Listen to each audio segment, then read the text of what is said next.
Sakitnya raga masih ada harapan untuk sembuh. Terlukanya batin adalah sakit yang tak berkesudahan. Teman-teman yang penasaran banget dengan ceritanya atau mau mengintip profil penulis, yuk kunjungi platform di bawah, sudah kami tulis di link deskripsi. Dan jangan lupa subscribe, like, and comment YouTube kami juga, agar kami tambah semangat mengupdate video di YouTube. Terima kasih, wassalam.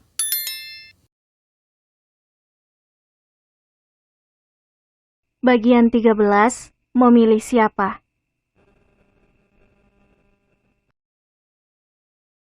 Aku bergegas menemui Pak Kiai seusai berkeliling pesantren. Kulihat beliau tersenyum menyambut kedatanganku. Kutatap wajah beliau yang memancarkan cahaya ketenangan. Sejuk nian wajah beliau. Apa yang kau risaukan, nak? Suaranya berat dan penuh karisma. Apakah kau merasa bahwa Allah sedang marah padamu? Tanyanya seakan menebak apa yang kupikirkan. Aku mengangguk pelan menahan tangis. Andai mungkin, aku ingin memeluk beliau menumpahkan segala perasaanku. Apakah kamu beranggapan kesabaran ada batasnya? Lanjutnya, beliau menatapku sambil tersenyum. Kesabaran itu tak terbatas, anakku. Hanya saja, setiap manusia punya batas kesabaran. Lanjutnya lagi terus menatapku membuatku terasa terpojok. Batas kesabaran tiap manusia itu berbeda, tergantung tingkat keimanannya. Semakin kuat imanmu, semakin tinggi nilai sabarmu. Kata-kata beliau sedikit menyejukkan jiwaku yang dipenuhi dengan kegelisahan. Aku hanya terus diam dan mendengarkan apa yang beliau katakan. Apa yang kamu alami sekarang hanya sebagian kecil dari ujian keimanan, anakku. Lalu kenapa kau menyerah? Kata-kata itu seakan menohok jantungku. Bersyukurlah, kamu masih diberikan ujian oleh Allah. Artinya, Allah masih sayang padamu. Lalu apa yang lebih berharga dari kasih sayang Tuhanmu? Aku terus mendengarkan petuah beliau, yang bagai air sejuk menyiram hatiku yang panas. Tinggallah beberapa hari di sini, nak. Beliau berhenti sejenak menatapku yang diam terpaku. Nikmati dan pikirkanlah apa yang akan engkau lakukan selanjutnya. Sholat istikharahlah sebelum kau memutuskan sesuatu, karena awal yang baik akan mendapatkan hasil yang baik. Entah itu kejadiannya seperti apa. Percayalah apa yang Allah tetapkan, maka itulah yang terbaik. Bisa jadi kau membenci sesuatu, padahal itu teramat baik bagimu. Dan bisa jadi engkau menyukai sesuatu, padahal itu buruk bagimu. Ucapan terakhir beliau menyadarkan aku, betapa aku tak pandai bersyukur atas nikmat Allah yang telah kuterima. Aku hanya pandai menghitung-hitung penderitaanku, sementara tak menyadari betapa nikmat Allah begitu berlimpah. Bisa jadi apa yang kukeluhkan saat ini adalah hal yang diharapkan orang lain. Astagfirullah, ampuni aku ya Allah. Lirihku. Hatiku yang gersang seakan menemukan mata air kehidupan yang selama ini aku cari. Oh ya, beberapa waktu lalu seseorang menitip pesan padaku, nak. Jika berkenan, orang itu hendak mempersuntingmu. Aku agak syok mendengar ucapan beliau kali ini. Apa yang beliau katakan adalah beban baru bagiku. Bagaimana ini bisa terjadi? Dulu saat aku membutuhkan banyak cinta, tidak dapat kudapati hal itu dimanapun. Tapi saat aku diambang putus asa akan cinta, begitu banyak cinta yang datang. Aku bingung dengan kenyataan ini. Apakah ini adalah permainan takdir seperti yang beliau maksudkan?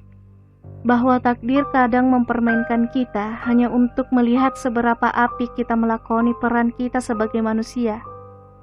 Apakah kau tidak ingin tahu siapa orangnya? Tanya beliau membuyarkan lamunanku. Siapa orangnya? Pertanyaan itu refleks keluar dari mulutku. Ananda Miftah yang menitip pesan padaku. Jawaban beliau seakan mengandung terapi kejut yang tiba-tiba membuat mataku terbelalak. Namun segera aku atur sikapku karena aku masih di hadapan beliau. Tapi, ini cuma pesan yang kusampaikan. Keputusan semua ada padamu. Kata beliau kemudian tersenyum. Aku hanya mengangguk dan kemudian pamit meninggalkan beliau. Perasaan yang semula tenang kembali berkecamuk dan memenuhi batinku. Jujur ada rasa yang sudah terpendam lama pada Miftah. Tapi bagaimana dengan anak sahabat ayahku yang lulusan Mesir itu? Aku tidak mungkin mengecewakannya. Lalu apa pandangan mereka terhadapku yang sudah membuatnya berjanji untuk menungguku, lalu aku sendiri yang berpaling? Malam harinya aku sholat istikharah, meminta petunjuk atas dua pilihan yang tengah kuhadapi. Walau hatiku cenderung memilih temanku sendiri, namun aku takut nantinya pilihanku adalah sebuah kesalahan. Aku harus meyakinkan diri, apapun pilihanku nanti, itulah yang akan membawa kebaikan kelak di kehidupanku. Pagi menjelang ponselku kembali berdering.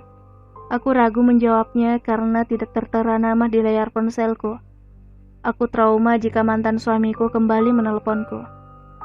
Aku mengabaikannya. Berselang beberapa jam, kembali ponselku berdering dengan nomor yang sama. Kukumpulkan keberanian untuk menjawabnya. Assalamualaikum, dengan siapa ya? Tanyaku ragu. Waalaikumsalam, alhamdulillah, apa kabar Nis? Terdengar suara dari ujung sana. Miftah? Sapaku setengah berteriak. Namun segera ku kontrol suaraku. Aku jadi malu sendiri pada diriku. Iya Nis, ini aku. Apa kabar? Ucap Miftah kemudian. Alhamdulillah baik. Kamu apa kabar? Dan aku penasaran, dari mana kamu dapat nomor ponselku? Tanyaku tanpa jeda. Ku dengar tawa renyah dari ujung telepon. Kamu lupa ya? Kamu pernah kan membawa santri ikut lomba? Bukankah dalam buku tamu pesantren ada nomor ponselmu? Dia kembali tertawa. Entah mengapa aku begitu senang mendengar tawa itu. Oh, iya. Aku lupa. Berarti dia juga memperoleh nomorku dari sana ya? Tanya aku agak ragu menyebut nama mantan suamiku. Ridwan, tanyanya. Dia terus mendesakku meminta nomor ponselmu. Akhirnya aku berikan setelah mengatakan tujuannya menghubungimu. Jawabnya santai. Nis, sudahlah. Maafkan dia. Tak baik menyimpan amarah terlalu lama. Itu akan menyakiti dirimu sendiri. Sambungnya. Hidupnya sekarang sangat memprihatinkan. Dia diusir oleh keluarganya dan sebentar lagi istrinya akan melahirkan. Makanya itu, kami menampungnya di pesantren. Miftah menjelaskan semua tanpa aku minta. Aku sudah maafkan dia, tapi aku belum bisa bertemu dengannya lagi. Jawabku dengan nada sedih. Aku prihatin mendengar cerita Miftah tentangnya. Kamu tahu nggak? Aku sudah memberikan hadiah padanya. Ucapnya tiba-tiba. Hadiah? Hadiah apa? Tanyaku penasaran. Bogem mentah. Ucapnya tanpa rasa bersalah. Hah? Kamu memukulnya? Astagfirullah, kamu gila ya? Teriakku tidak percaya. Dia sendiri yang minta kok, katanya untuk menebus rasa bersalahnya padamu. Jawab Miftah dengan santai. Oh ya, kamu sudah bertemu dengan Kiai. Suaranya terdengar ragu saat menanyakan hal itu padaku. Iya. Tapi maaf ya, aku belum memikirkan hal itu sekarang. Jawabku jauh lebih ragu. Oh, tidak apa-apa Nis, aku paham kok. Kudengar dia agak kecewa dengan jawabanku.